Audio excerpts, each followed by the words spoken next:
अस्सलाम वालेकुम नाज़रीन। प्रोग्राम मदर की बात मुज़म्मिल सोहवैदी के साथ मैं हूँ आपकी मेज़बान इम्तियाज़। हमारे साथ मौजूद है मुज़म्मिल सोहवैदी। अस्सलाम वालेकुम, वेलकम टू द शो। क्या हाल है सर आपका? वालेकुम सलाम, बिल्कुल ठीक। आप सुनाएँ कैसी तबीयत है आपकी? मैं ठीक हूँ, अल्लाह पाक का शुक्र है सर। प्रोग्राम का आगाज़ करेंगे। सबसे पहले तो आपसे जानना चाहूँगी, आज जो सेनेटर एजाज़ चौधरी के प्रोडक्शन ऑर्डर पर इस्तेहकाक कमेटी का इजलास हुआ है, अंदर की बात क्या है? देखें, यूसुफ रज़ा गिलानी साहब ने सेनेटर एजाज चौधरी साहब के प्रोडक्शन ऑर्डर जारी किए थे, जिस पर रियासत ने अमल नहीं किया था हुँ, और वो सेनेटर एजाज चौधरी साहब को सेनेट में पेश नहीं किया गया। उसके बाद यूसुफ रज़ा गिलानी साहब ने सेनेट के इजलास की सदारत करना छोड़ दी और वो आराम से घर बैठ गए। उसके बाद सेनेटर ऑन अब्बास पप्पी साहब गिरफ्तार हो गए, तो उनका प्रोडक्शन ऑर्डर भी जारी किया गया। लेकिन रियासत रियासत ने सेनेटर ऑन अब्बास पप्पी साहब के प्रोडक्शन ऑर्डर पर फौरी अमल कर दिया, क्योंकि ऑन अब्बास पप्पी साहब ने 9 मई के जराइम पर माफ़ी भी माँगी थी और उनकी मज़म्मत भी की हुई थी। बाकी जो छोटा-मोटा मुकदमा था, वो तो कोई इतना फ़र्क नहीं पड़ता, उनकी अगले दिन ज़मानत भी हो गई, लिहाज़ा उनके प्रोडक्शन ऑर्डर पे अमल कर दिया गया, क्योंकि वो कोई 9 मई की मज़म्मत कर चुके थे। अब एजाज चौधरी साहब 9 मई के मरकज़ी मुल्ज़िम हैं और उन्होंने आज तक 9 मई की मज़म्मत भी नहीं की। लिहाज़ा रियासत उनके प्रोडक्शन ऑर्डर पर अमल नहीं करना चाहती। लेकिन हुँ, यूसुफ रज़ा गिलानी साहब ने प्रोडक्शन ऑर्डर दिया हुआ था, वो भी फँस गए थे कि वो वापस नहीं ले सकते। लिहाज़ा उन्होंने मामला इस्तेहकाक कमेटी के सुपुर्द कर दिया, जो प्रिविलेज कमेटी है। अब प्रिविलेज कमेटी ने ये जायज़ा लेना है कि प्रोडक्शन ऑर्डर पर अमल ना करने का ज़िम्मेदार कौन है और अगर कोई ज़िम्मेदार है, तो उसको सज़ा दी जाए। अब कौन ज़िम्मेदार है? वैसे तो सेनेटर एजाज चौधरी साहब जो हैं, वो हुकूमत पंजाब की मिल्कियत में हैं, जेल में हैं। लिहाज़ा आईजी जेल खाना जात और वज़ीर सेक्रेटरी दाखिला पंजाब ज़िम्मेदार हैं। होम सेक्रेटरी पंजाब और आईजी जेल खाना जात पंजाब ज़िम्मेदार हैं कि प्रोडक्शन ऑर्डर पे अमल नहीं हुआ। लिहाज़ा आज प्रिविलेज कमेटी में होम सेक्रेटरी पंजाब नूरुल अमीन मैंगल और आईजी जेल खाना जात पंजाब मियां फारूक नज़ीर पेश हो गए इस्तेकाक कमेटी के आगे। अब उन्होंने एक दिलचस्प मौक़िफ़ लिया है। उन्होंने कहा है जी कि सेनेटर एजाज चौधरी साहब के दिल में 3 स्टंट पड़े हैं और सेनेटर एजाज चौधरी साहब ने ये ख़्वाहिश का इज़हार किया था कि उनका इलाज उनकी मर्ज़ी के एक प्राइवेट हॉस्पिटल में कराया जाए। लिहाज़ा हुँ, एजाज चौधरी साहब की ख़्वाहिश को मद्देनज़र रखते हुए उनका इलाज एक प्राइवेट हॉस्पिटल में उनकी मर्ज़ी की डॉक्टर से कराया गया और जिसने उनको 3 स्टंट डाले हैं। उसके बाद से वो अभी तक पंजाब इंस्टीट्यूट ऑफ कार्डियोलॉजी में ज़ेर इलाज हैं, वो अभी जेल शिफ्ट नहीं हुए हैं। चूँकि वो हॉस्पिटल में ज़ेर इलाज हैं, लिहाज़ा वो अभी ट्रैवल नहीं कर सकते, डॉक्टर्स ने उन्हें सफ़र करने की इजाज़त नहीं दी। चूँकि वो ट्रैवल नहीं कर सकते, लिहाज़ा उनके प्रोडक्शन ऑर्डर पर अमल नहीं हुआ। जब डॉक्टर्स उनको ट्रैवल करने की इजाज़त देंगे, तो हम प्रोडक्शन ऑर्डर पे उनको पेश कर देंगे। हुकूमत पंजाब ने पहले एक सेनेटर पेश किया है, एक एमएनए भी प्रोडक्शन ऑर्डर पे पेश किया है। लिहाज़ा हुँ, हुकूमत पंजाब की ये पॉलिसी नहीं है कि प्रोडक्शन ऑर्डर पे अमल नहीं करना। बंदा बीमार ही बड़ा है, बीमार बंदे ਨੂੰ ਤੇ पेश नहीं किया जा सकता। अब क्या होगा? सब यही सवाल करेंगे जी कि अब सर। होगा क्या? ये खबर है। होगा ये क्या कर सकती है प्रिविलेज कमेटी? क्या प्रिविलेज कमेटी ये कह सकती है कि वो बीमार हैं और आप बीमारी की हालत में उन्हें स्ट्रेचर पर डाल के ले आए, ते रास्ते च मर गए तो कौन ज़िम्मेदार? तबीयत खराब हो गई तो कौन ज़िम्मेदार? तो लिहाज़ा क्या इस्तेहकाक कमेटी ये रिस्क ले सकती है कि वो ये ऑर्डर करे कि वो बीमार हैं या जो भी हैं, उन्हें ऑक्सीजन लगी हुई है या ड्रिप लगी हुई है, उठाएँ और सेनेट में लाके पेश करें। मेरे ख़्याल में ये बहुत मुश्किल ऑर्डर है और अगर करना होता तो प्रिविलेज कमेटी आज ये ऑर्डर कर देती। लेकिन प्रिविलेज कमेटी ने आज ये ऑर्डर नहीं किया। फिर प्रिविलेज कमेटी क्या कर सकती है? प्रिविलेज कमेटी ये कर सकती है कि सेनेट के मेंबरान की एक कमेटी बनाए जो जाकर एजाज चौधरी साहब को मिलें और उनसे पूछें कि आपकी तबीयत ठीक है या नहीं है। फ़र्ज़ कर लें एजाज चौधरी साहब ये कहते हैं कि मेरी तबीयत ठीक है, मैं ट्रैवल कर सकता हूँ।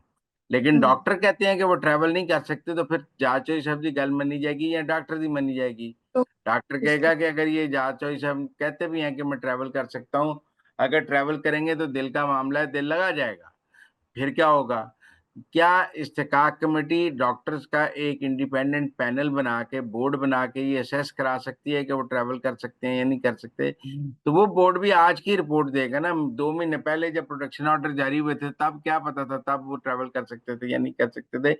मेरे ख़्याल में मामला उलझ गया है और किसी के खिलाफ कोई कार्रवाई नहीं होगी। अगर किसी की ये राय थी कि यूसुफ रजा गिलानी साहब ने फंसा दिया है हुकूमत पंजाब को, हुँ, और अब तो हुकूमत पंजाब को किसी न किसी का सर देना पड़ेगा, तो मेरे ख्याल में ऐसा नहीं होगा। मामला ऐसा उलझ गया है बीमारी में कि एजाज चौधरी साहब के प्रोडक्शन ऑर्डर्स पर अमल होगा भी नहीं और कुछ नहीं भी होगा। तो ये मेरे ख्याल में यूसुफ रजा गिलानी साहब के साथ एक फिक्स मैच था कि हम ओन अब्बास पप्पी साहब को पेश करते हैं। कुछ लोगों की राय है कि ओन अब्बास पप्पी की गिरफ्तारी भी इसलिए की गई ताकि यूसुफ रजा गिलानी साहब को सेफ पैसेज दिया जा सके। वो सेफ पैसेज उन्हें मिल गया, वो सेनेट के चेयरमैन दोबारा इजलास सदारत करने लग गए, और इधर जो उन्होंने प्रिविलेज कमेटी को मामला भेजा था वो भी गिटर गुम हो गया। सर आगे बढ़ेंगे, बात करेंगे अहम गिरफ्तारी हुई है जो एक शख्स की जो कि रियासत मुखालिफ प्रोपेगेंडा करता था, कैंपेन चलाता था और फिर जो हसास इदारों के हम देखते हैं सोशल मीडिया पर मालूमात लीक हो जाती थी, तो वो उसका रूहे रवां था। इस मुतालिक आप क्या कहेंगे? शानदार कार्रवाई अमल में लाई गई है। देखें, पकड़ा है बंदा अनस नवाज, हुँ, इस्लामाबाद बनी गाला के इलाके से पकड़ा है। बनी गाला का ये मतलब नहीं है कि वो इमरान खान के घर से पकड़ा है, बनी गाला के इलाके से पकड़ा है, वहाँ बहुत सारी जगह घर हैं। बनी गाला के इलाके से पकड़ा है अनस नवाज। अब अनस नवाज पर क्या इल्जाम है? एक तो अनस नवाज पर इल्जाम है कि उसने पासपोर्ट और इमिग्रेशन डाटा तक गैर कानूनी रसाई हासिल की, मतलब उन्होंने एक्सेस हासिल कर लिया पाकिस्तान के पासपोर्ट और इमिग्रेशन डाटा तक। वो हुँ, उसने हैक कर लिया या उसने उनके कोड्स ब्रीच कर लिए, और वो उनके डाटा तक उसको रसाई हासिल हो गई। और उसने आला सरकारी शख्सियात की तस्वीर शेयर की और उनके ज़ाती पासपोर्ट्स हासिल किए।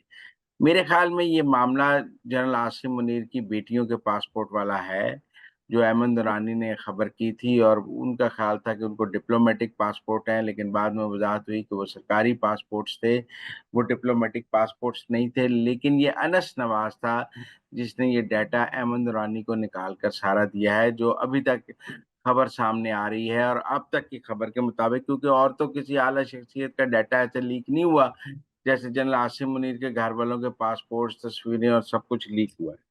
ये भी हो सकता है कि जो आदिल राजा मुख्तलिफ लोगों की तस्वीर और फौजी अफसरान की तस्वीर वगैरह शेयर करता है, वो भी ये लड़का देता हो। तो उम, इसने अपने एक्स जो ट्विटर अकाउंट है उस पर भी कुछ हसास मालूमात शेयर की। सडनली जब इसके पास थी तो इसने खुद भी पोस्ट कर दी, और अनस नवाज को अदालत में पेश कर दिया गया, उसे को गायब नहीं किया गया। वो मग़वी हुँ, नहीं है, उसको अगवा नहीं किया, साझेदारों ने उसको अदालत में प्रॉपर पेश कर दिया है, कार्रवाई। और अदालत ने उसका 4 रोज़ा जिस्मानी रिमांड एफआईए को दे दिया है। तो मेरे ख्याल में बाय द बुक है, कोई अगवा नहीं किया गया, कोई उसको नहीं किया गया, बल्कि उस पर जो इल्ज़ामात हैं, वो सारा कुछ करके 4 दिन का उसका जिस्मानी रिमांड मिला है, 14 दिन का माँगा था, 4 दिन का मिला है। और उसको तो मेरे ख़्याल में जो खुरे तक हसास इदारे पहुँच गए हैं, उसके हुँ, अलावा भी पाकिस्तान में जो सोशल मीडिया के हवाले से बहुत सी गिरफ्तारियाँ हो रही हैं। पीटीआई की एक खातून फौजिया सिद्दीकी, कराची की जो सेंट्रल सेक्रेटरी इन्फॉर्मेशन है, वो भी, और भी कुछ लोग जो हैं, हमें एफआईए के रेड्स की और दूसरे रेड्स की इतलात मिल रही हैं कि जो लोग रियासत मुखालिफ बयानियाँ चला रहे थे, उनको उनको खिलाफ क्रैकडाउन इस वक़्त पाकिस्तान में बहुत तेज़ है। बस ये इसीलिए गिरफ्तारियाँ। बैरिस्टर गौ इस इसीलिए बैरिस्टर गौहर ने इमरान खान को जेल में मुलाकात में कहा है कि पाए ने सोशल मीडिया ਨੂੰ ठीक कर लो, अगर नहीं तो असी मर जाएँगे या ए मर जाएगा। तो बकौल शहज़ाद अकबर के, मैंने शहज़ाद अकबर साहब का वो वीलॉग सुना है, जिसमें वो ये कह रहे हैं कि बैरिस्टर गौहर ने पीटीआई के सोशल मीडिया की शिकायत इमरान खान को लगाई है, लेकिन इमरान खान ने इग्नोर कर दिया और उसने कोई एक्शन नहीं लिया। लेकिन टेक्निकल बात यह है कि एक हाई पावर्ड जेआईटी इस वक़्त इस्लामाबाद में ये सोशल मीडिया के हवाले से जो है वो इन्वेस्टिगेशंस कर रही है, जिसमें हलीमा खान एक दफ़ा पेश हुई हैं, एक दफ़ा नहीं हुई हैं। उसमें पीटीआई के 3 ऑफ़िशियल अकाउंट्स इमरान खान के निकले हैं, जिसमें पीटीआई का, पीटीआई ऑफ़िशियल और इमरान खान का अपना अकाउंट है, और बाकी सब पर भी तफ्तीश हो रही है। तो मेरे ख़्याल में सोशल मीडिया के हवाले से तहरीक-ए-इंसाफ के गिर्द घेरा तंग हो रहा है। उनके सोशल मीडिया एक्टिविस्ट भी पकड़े जा रहे हैं, और उनके लीडर्स के गिर्द भी घेरा तंग हो रहा है, जो इस किस्म की हिदायत देते थे। देखिए ना, टेक्निकल बात ये है कि डिजिटल एक तरफ तो एक्टिव परसूट है, जो हार्डकोर टेररिस्ट हैं, जिसे हार्ड स्टेट की डेफिनिशन में कहा गया है। और दूसरा जो डिजिटल टेररिज्म है, इसके खिलाफ भी वैसा ही क्रैकडाउन जारी है जैसा एक्टिव टेररिस्टों के खिलाफ जारी है। और मुझे पाकिस्तान के मुख्तलिफ हिस्सों में इस हवाले से गिरफ्तारियां और इस हवाले से लोगों को अदालतों में पेश किया जा रहा है। तो नाज़रीन, ये थी आज की अंदर की बातें। आपसे मुलाकात होगी अगले प्रोग्राम में। हमें दीजिए इजाज़त। अल्लाह के बाद।